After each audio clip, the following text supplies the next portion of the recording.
This is a book of pure damnation. Anyone who reads it succumbs to darkness, becoming a demon. Ultimately, their mind is utterly corrupted and they meet their end. However, to fight against Thanos, Doctor Strange chose a different path. He did not stand and fight alongside his allies. Instead, he staked all his hopes on this Darkhold. Yet, he simply could not control the dark knowledge within its pages and was immediately overwhelmed by the power's backlash. This led him to slaughter every single life in an entire universe. Although he later came to his senses and helped his allies defeat Thanos, the countless lost lives became the heaviest chain on his soul. This guilt pressed on him constantly, leaving him no peace. To atone, Doctor Strange asked Black Bolt to execute him to prevent the darkness from corrupting him and causing another catastrophe. Nevertheless, the Darkhold eventually fell into the hands of the Scarlet Witch, Wanda. To stop Wanda from repeating Doctor Strange's mistake, the superheroes assembled once more, demanding she surrender the book. Unexpectedly, Mr. Fantastic was turned into a pile of noodles by Wanda's chaos magic.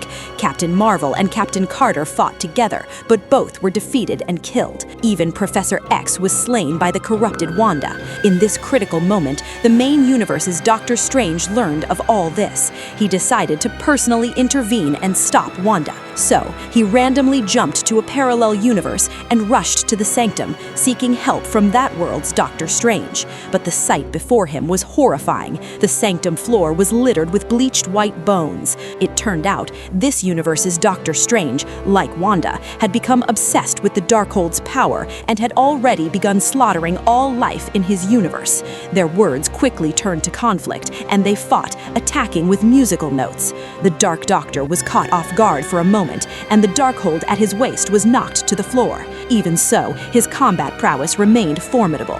He quickly regained his footing and launched a fierce assault on Strange. Using the advantage of his dark magic, he overpowered his opponent, but his obsession with the book was too deep. He couldn't focus on the fight. Strange seized the opportunity and fired a powerful note, which sent the Dark Doctor flying violently. Strange ultimately killed him, and so, Doctor Strange obtained the Darkhold. But he knew that to defeat Wanda, he would need even greater power. For this purpose, he too chose to read the Darkhold's forbidden magic, using it as his means to confront Wanda. Next, he learned the art of dreamwalking from the book, planning to possess another version of himself in a different universe to face that universe's Wanda in a final battle. But for him to dreamwalk into that universe, there would need to be a living version of him there. As Doctor Strange's incantation echoed, a zombie variant of Doctor Strange would face Wanda in an ultimate showdown.